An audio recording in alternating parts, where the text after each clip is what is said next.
Hello बच्चों, welcome to the study centre. आप सभी प्यारे बच्चों का द स्टडी सेंटर पे हार्दिक स्वागत है।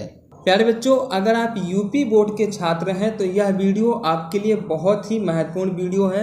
इस वीडियो में हम बात करने वाले हैं कक्षा 10 हिंदी विषय का नया सिलेबस क्या है आपका। जैसा कि आप जानते हैं कि पिछले सत्र कोरोना महामारी की वजह से आपका जो 2020 और जो 2021 का सत्र था उसमें आपका सिलेबस जो था वो 30% कम कर दिया गया था, है ना बच्चों, कोरोना महामारी की वजह से। तो काफ़ी बच्चों का कमेंट आ रहा था कि सर 2021 और 22 में सिलेबस क्या है, क्या सर सिलेबस चेंज हुआ है।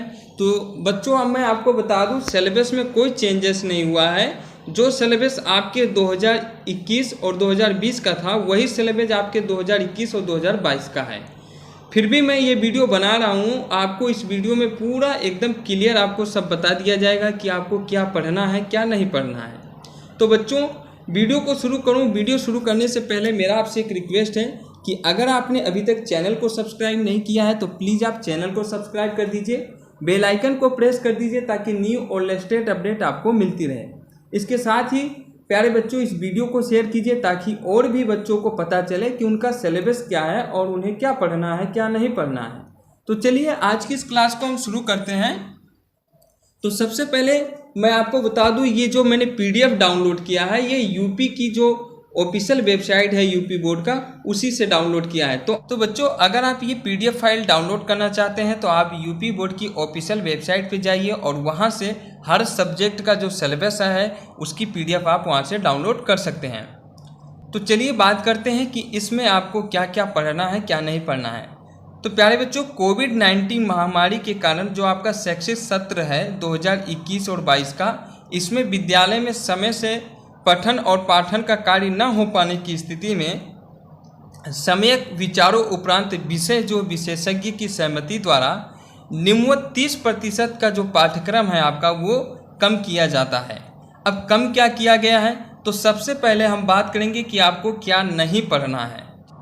तो प्यारे बच्चों सबसे पहले हम बात करते हैं कि हमें क्या नहीं पढ़ना है। ठीक है, देखिए यहाँ पे जो आपका हिंदी है उसमें 2 खंड हैं, एक है गद्य खंड और एक है काव्य खंड।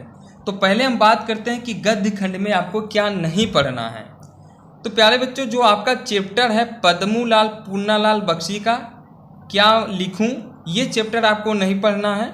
उसके बाद में आपका जो चैप्टर है रामधारी सिंह दिनकर का ईर्ष्या तू ना गई मेरे मन से, ये चैप्टर आपको नहीं पढ़ना है। इसके बाद आपका जो तीसरा चैप्टर है जयप्रकाश भारती, ये वाला चैप्टर भी आपको नहीं पढ़ना है। पानी में चंदा और चांद पर आदमी, तो ये तीनों चैप्टर आपको गद्य खंड से नहीं पढ़ने हैं। ठीक है, यही सिलेबस आपका पिछले सत्र भी था 2020 और 2021 में। अब बात करते हैं आपके काव्य खंड में आपको क्या पढ़ना है क्या नहीं पढ़ना है। तो बच्चों देखिए काव्य खंड में जो सुमित्रा नंदन पंत है चंद्रलोक में प्रथम बार, ये वाला चैप्टर आपको नहीं पढ़ना है। महादेवी वर्मा वर्षा सुंदरी के प्रति, ये वाला चैप्टर नहीं पढ़ना है।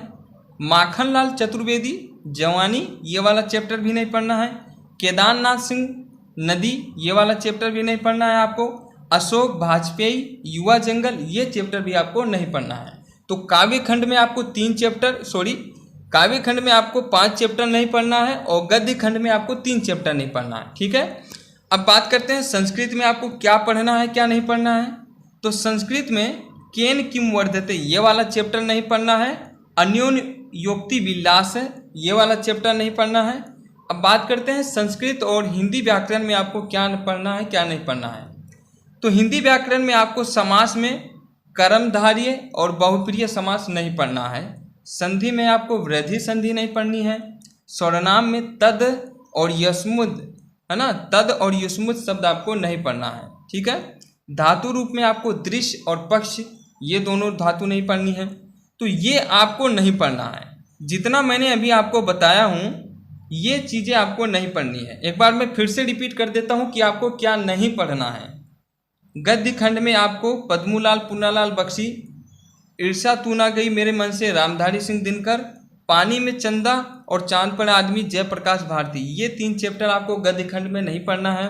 काव्य खंड में सुमित्रा नंदन पंत, महादेवी वर्मा, माखनलाल चतुर्वेदी, केदारनाथ सिंह, अशोक वाजपेयी, ये 5 चैप्टर आपको काव्य खंड में नहीं पढ़ना है। संस्कृत में आपको केन किम वर्धते ये नहीं पढ़ना है, अन्योन्योक्ति विलास ये नहीं पढ़ना है। बात करें हिंदी व्याकरण में तो समास में आपको कर्मधारय और बहुपुरुषीय समास नहीं पढ़ना है, संधि में वृद्धि संधि नहीं पढ़ना है, स्वरनाम में तद और यस्मत शब्द नहीं पढ़ना है, धातु रूप में दृश्य और पक्ष धातु नहीं पढ़ना है। तो ये तो हो गया आपको नहीं पढ़ना है। अब बात करते हैं कि आपको पढ़ना क्या है। तो चलिए बात करते हैं कि हमको क्या क्या पढ़ना है। तो बच्चों अब बात करते हैं कि हमें क्या पढ़ना है। तो आपका जो 30% सिलेबस कम कर दिया गया, उसके बाद में आपका 70% सिलेबस आपको पढ़ना है।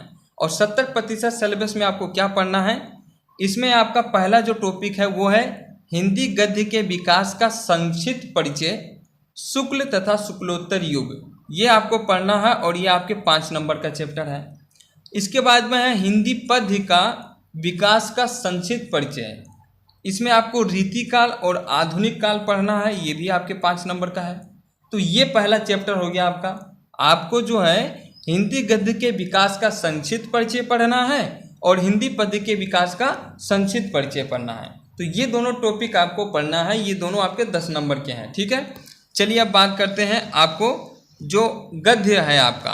अब किताब की बात कर रहा हूँ मैं कि आपको किताब से क्या पढ़ना है, जो आपके चैप्टर हैं। तो किताब में आपका पहला है गद्य खंड, है ना, काव्य खंड और गद्य खंड 2 होता है आपके। तो काव्य खंड में आपको क्या पढ़ना है, इसमें जो भी चैप्टर बचते हैं आपके, जितना मैंने आपको बताया ऊपर, उन चैप्टर के अलावा जो भी चैप्टर बचते हैं उन सभी को पढ़ना है आपको।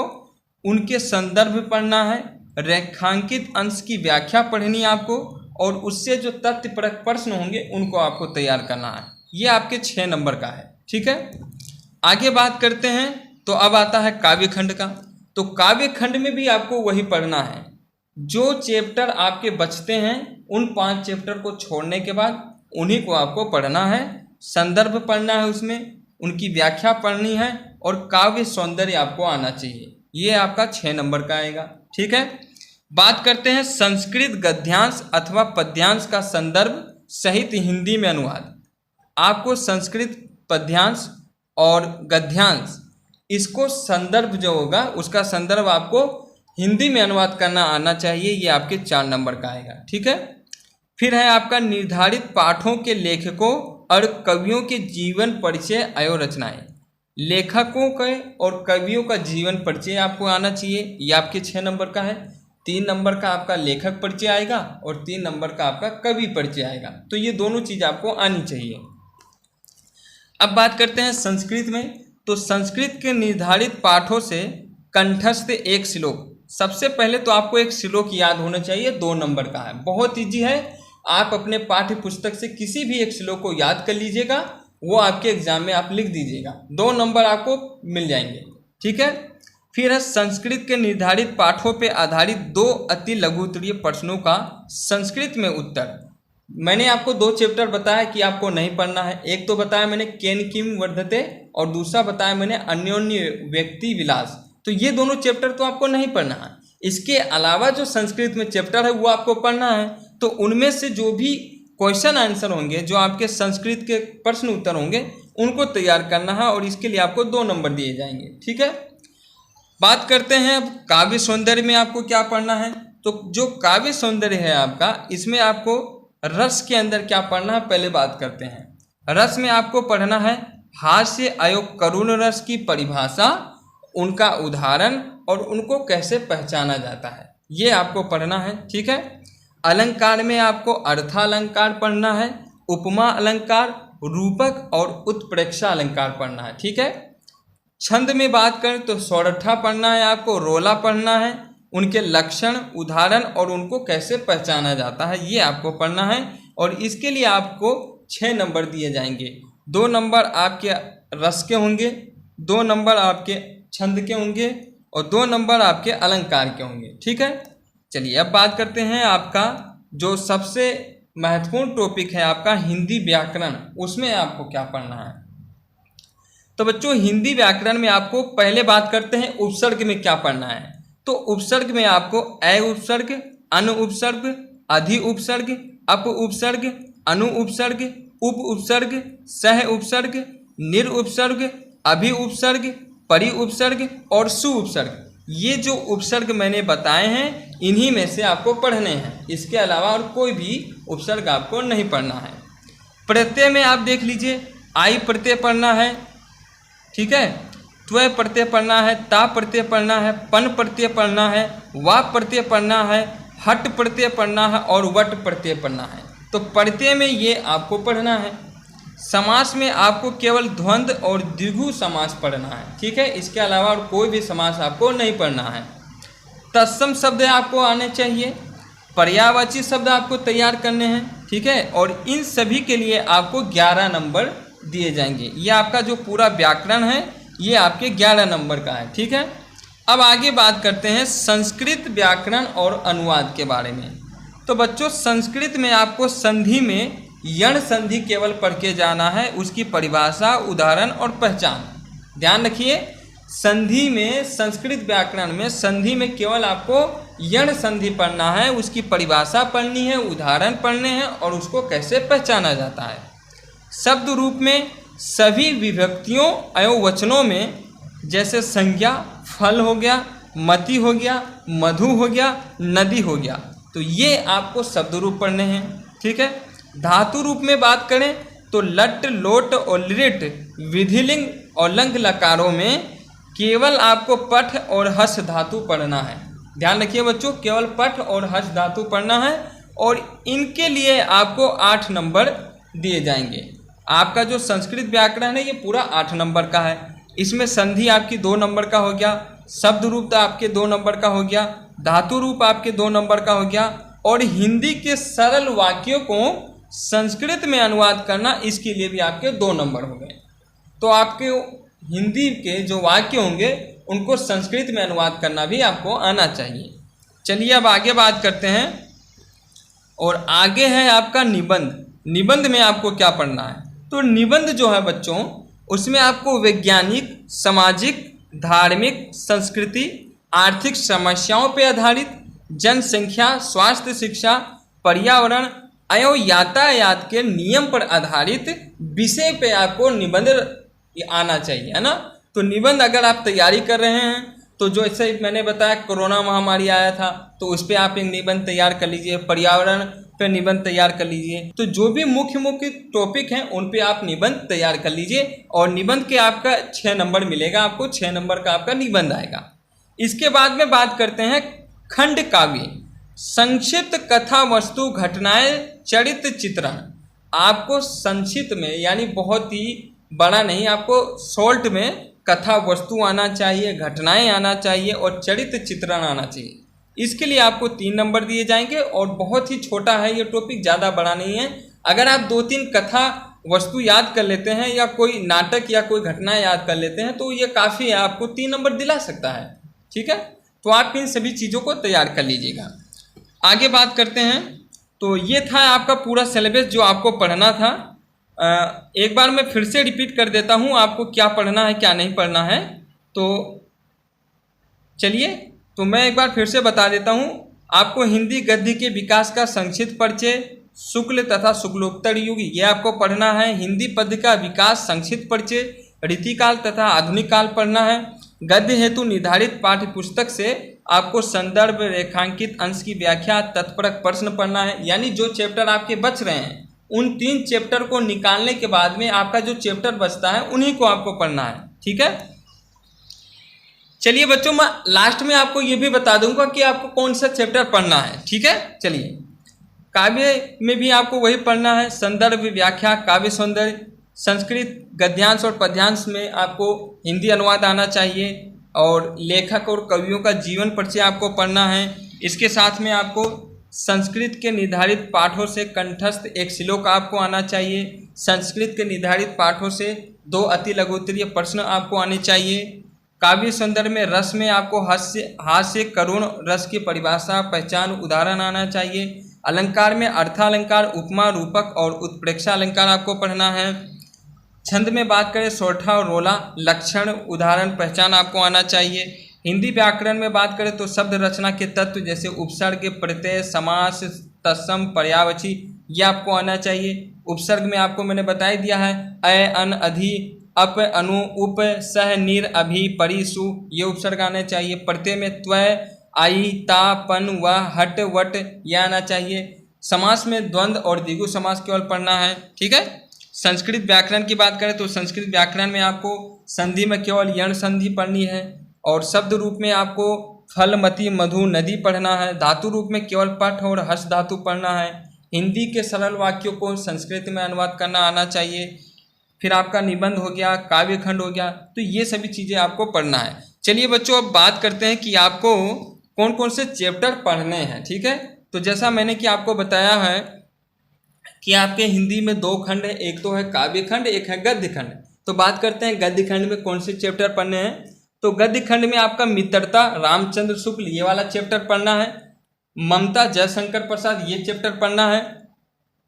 भारतीय संस्कृति राजेंद्र प्रसाद ये वाला चैप्टर पढ़ना है। अजंता भगवत शरण उपाध्याय ये चैप्टर पढ़ना है। टोटल आपके 7 चैप्टर हैं गद्य खंड में, जिसमें से आपको ये 4 पढ़ना है और 3 चैप्टर आपको नहीं पढ़ना है, जैसा मैंने ऊपर बता दिया हूँ, ठीक है। चलिए काव्य खंड की बात करते हैं। तो काव्य खंड में आपको क्या पढ़ना है देख लीजिए। काव्य खंड में जो सूरदास का चैप्टर है वो आपको पढ़ना है। तुलसीदास वाला चैप्टर आपको पढ़ना है। रसखान वाला चैप्टर आपको पढ़ना है। बिहारी लाल वाला चैप्टर आपको पढ़ना है। राम नरेश त्रिपाठी वाला चैप्टर आपको पढ़ना है। मैथिली शरण गुप्त वाला चैप्टर आपको पढ़ना है। महादेवी वर्मा वाला चैप्टर आपको पढ़ना है। सुमित्रा नंदन पंथ जो चीटी वाला है उसे आपको पढ़ना है। मक्खन लाल चतुर्वेदी इसे आपको पढ़ना है। सुभद्रा कुमारी चौहान ये वाला चैप्टर भी आपको पढ़ना है। अशोक भाजपेयी ये वाला चैप्टर पढ़ना है। और श्याम नारायण पांडे हल्दी घाटी जिन्होंने ये वाला आपको पढ़ना है। तो कुल मिला के इसमें से आपको केवल 5 चैप्टर नहीं पढ़ना है, जैसा कि मैंने वीडियो के शुरुआत में आपको बता दिया था। बाकी ये चैप्टर आपको पढ़ने हैं। तो प्यारे बच्चों ये हैं। अब आगे बात करते हैं संस्कृत में। तो संस्कृत में आपका वाराणसी वाला चैप्टर है। देशभक्त चैप्टर, चंद्रशेखर, छंद योग उपनिषद, 6ठो अध्याय, भारतीय है, संस्कृति है, वीर है, वीरेण, पूज्यते, आरुणी, श्वेत केतु, संवाद और जीवन सूत्राणी ये वाला चैप्टर आपको पढ़ना है, ठीक है। इसके अलावा आपको कुछ जो मैंने बताया 2 चैप्टर केन किम वर्धते और अन्योन व्यक्ति विलास वो चैप्टर नहीं पढ़ना है। तो बच्चों ये सब आपको पढ़ना है और जो मैंने ऊपर बताया है अभी वीडियो के आरंभ में वो आपको नहीं पढ़ना है, ठीक है। अगर आप चाहते हैं कि ये PDF आप भी डाउनलोड कर सके तो मैंने बताया आपको कि यूपी बोर्ड की ऑफिशियल वेबसाइट पे जाइए और वहाँ से आप इस PDF फाइल को डाउनलोड कर सकते हैं। तो बच्चों आज के इस वीडियो में बस इतना ही। इस वीडियो में हमने जाना कि कक्षा 10 विषय हिंदी का सिलेबस क्या है 2021 और 22 के लिए। ये सत्र आपका काफ़ी लेट में शुरू हुआ है, विलंब के साथ, क्योंकि कोरोना महामारी की वजह से स्कूल समय पे खुल नहीं पाए हैं और आपका पठन पाठन का कार्य भी व्याधित हुआ है। तो सिलेबस पूरा ना हो इस वजह से काफ़ी दिक्कतें आ रही थी। तो सरकार ने यह फैसला लिया है यूपी बोर्ड की तरफ से, आपका जो सिलेबस है वो इस साल भी 30% कम कर दिया गया है। सेम वही सिलेबस है जो पिछले साल था वही इस साल भी है, ठीक है।